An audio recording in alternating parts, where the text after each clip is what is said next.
Assalamualaikum warahmatullahi wabarakatuh. Perkenalkan, nama saya Dadang Simpana, NPM 101211186, instansi Universitas Teknologi Bandung.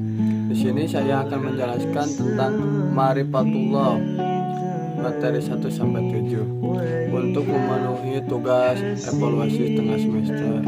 Dan tak lupa dosen pengampunya Deni Uluwiyah MPD. Materi untuk pembahasan kali ini yang pertama Ma'rifatullah, Amiyatu Ma'rifatullah. Untuk materi yang kedua Al-Thariq ila Ma'rifatullah. Yang ketiga Al-Manawi mil Ma'rifatullah. Yang keempat Al-Adillah Allah wujudah. Yang kelima Tauhidullah. Yang keenam Al-Hayya bijailatul Tauhid. Yang ketujuh, yang terakhir makna la ilaha illallah. Pertama, manfaat itu apa itu manfaat Ma'rifatullah? Jadi, manfaat Ma'rifatullah upaya manusia untuk mengenal Allah. Ibnu Qayyim mengatakan bahwa semakin tinggi Ma'rifatullah kita kepada Allah, maka semakin tinggi kehitaan kepada Allah, semakin mengabaikan diri dan bersifat insan.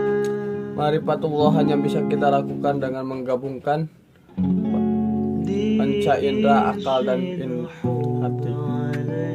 Manfaat Ma'rifatullah: orang yang mempelajari Ma'rifatullah akan menjadi ihsan yang beriman dan bertakwa sebagai balasan atas keimanan dan ketakwaan mereka.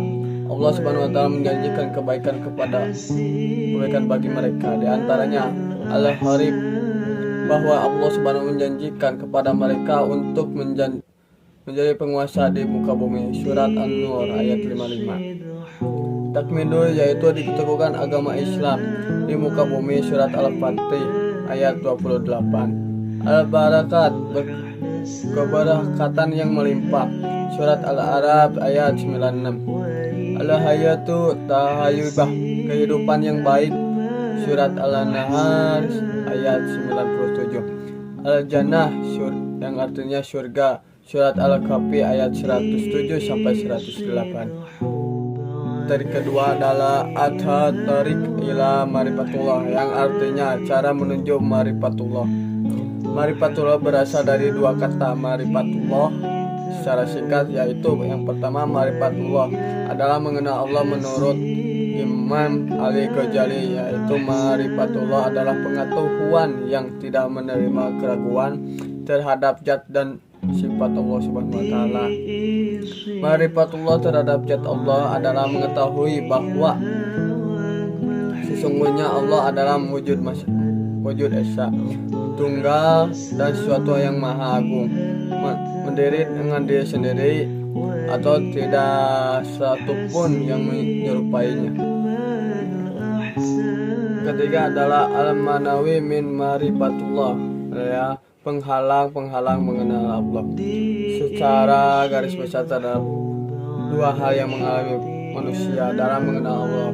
Yang pertama, madrusu waktu, berkata dengan penyakit hati, berupa nafsu dan kesenangan serta berperilaku yang tidak terpuji. Kedua, madarusudu, berbagai hal yang menimbulkan keraguan, lebih banyak berkaitan dengan masalah akal dan logika. Syahwat. Pertama, al-fisuku, kefasikan. Fasik adalah orang yang senantiasa melanggar perintah dan larangan Allah, bergelima dengan kemaksiatan, serta senantiasa berbuat dengan kerusakan di bumi. Wa al-kibur, kesombongan merupakan suatu sikap hati seseorang ingkar dan selalu membantah terhadap ayat-ayat Allah Ta'ala. Yang ketiga, al-jumulu, kezaliman. Allah mengenai sifat zalim. Ini Allah Subhanahu wa taala berfirman, dan siapakah yang lebih zalim daripada orang yang telah diperingatkan dengan ayat-ayat Tuhannya, kemudian ia berpaling daripadanya. Sesungguhnya kami akan memberikan pembalasan kepada orang-orang yang berdosa. Surat Al-Sajdah ayat 22. Al-7 kedustaan. Allah Subhanahu wa taala berfirman yang artinya mereka hendak menipu Allah dan orang yang beriman padahal mereka hanya menipu dirinya sendiri, sedangkan mereka tidak sadar dalam hatinya mereka ada penyakit, lalu ditambah Allah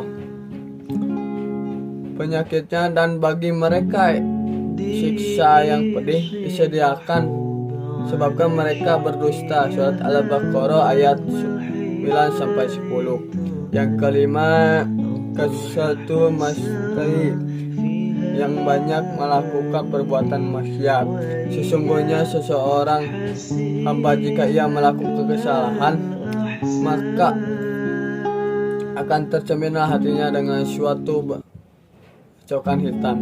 Jika ia menghentikan kesalahan dan memastikan memohon ampun serta bertaubat, maka hatinya menjadi bersih lagi. Jika melakukan kesalahan lagi dan menambah, maka hatinya komaan akan menjadi hitam pekat. Inilah maksud al-haram, menutup hati yang disebut Allah dalam berfirman-Nya. Sekalian tidak demikian menurut hati mereka. Al-Futhar ayat 14. Hadis Mutli nomor 3334 dan Ahmad Yani 297. Hilaf fitrah secara dasar.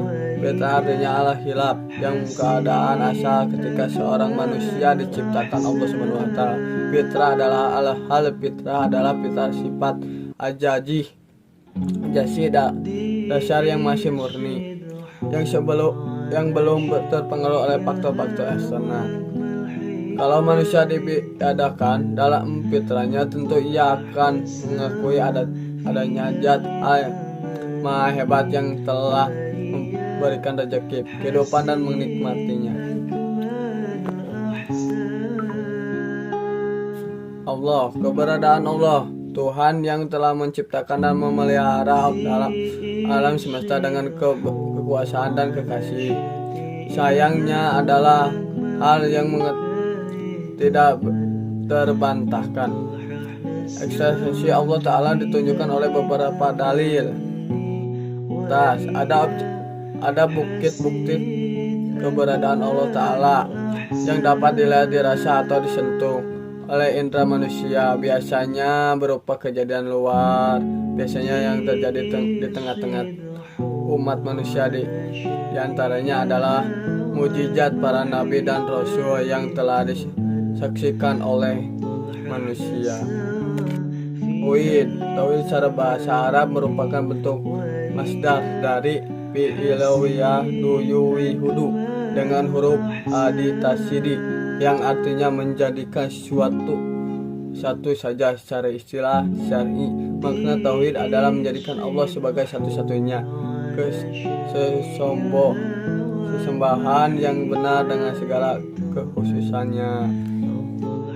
Pertama, tauhid rububiyah, tauhid uluhiyah, tauhid asma wa sifat, dan tauhid sucikan Allah Subhanahu wa taala. Tauhid rububiyah dalam meyakini bahwa Allah adalah suatunya pencipta, pemilik dan pengendali alam raya. Surat Al-Mu'minat ayat 86-87. Yang kedua, tauhid uluhiyah. Tauhid uluhiyah adalah mengesahkan Allah Subhanahu wa taala dalam mengerjakan ibadah seperti salat, puasa, zakat, berkurban, berserah diri dan berharap padanya. Surat An-Nahl ayat 39. Asmawa sifat. Tauhid asmawa wa sifat adalah beriman kepada nama-nama Allah Subhanahu wa taala dan sifatnya sebagai tercantum dalam surat Al-Qur'an dan sunnah Rasulullah.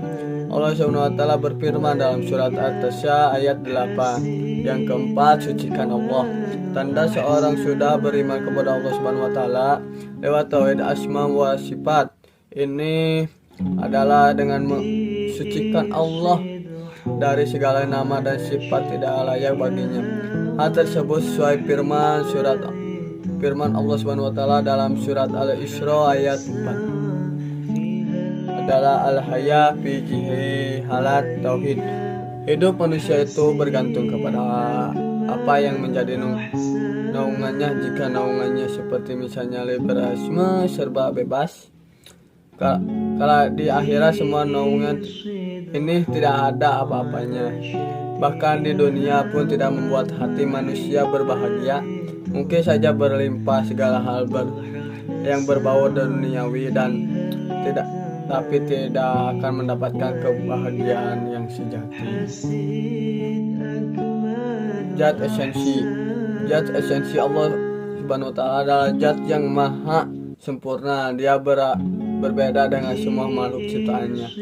Tidak ada satupun yang serta dengannya, seperti dalam firman surat Allah dalam surat Al-Ihsan ayat 1-4 dan surat Asy-Syura ayat 11. Yang ketujuh adalah makna la ilaha illallah. Tauhid yang menjadi prinsip dalam Islam yang memiliki kedudukan terbatas dalam keimanan seorang kepada Allah Subhanahu wa taala. Kalimat tauhid menjadi pondasi utama agama Islam. Kalimat tersebut juga wujud perpisahan dan persaksian tersebut merupakan rukun yang pertama dan dari rukun Islam. Tauhid dalam pembahasan makna ilah kita mengetahui bahwa kata ilah artinya adalah al-mamud yang disebut makna ketika mengucapkan kalimat la ilaha illallah, makanya adalah bahwa tidak ada sembah yang hak kecuali Allah. Kesimpulan lain adalah bahwa makna kalimat ini harus menciptakan perubahan dalam hidup seorang. Ya, seharusnya tidak hanya menjadi sekedar ucapan lisan, tetapi juga menghasilkan perubahan dan perilaku, keyakinan dan hubungan dengan Allah SWT. Sekian dari saya. Assalamualaikum warahmatullahi wabarakatuh.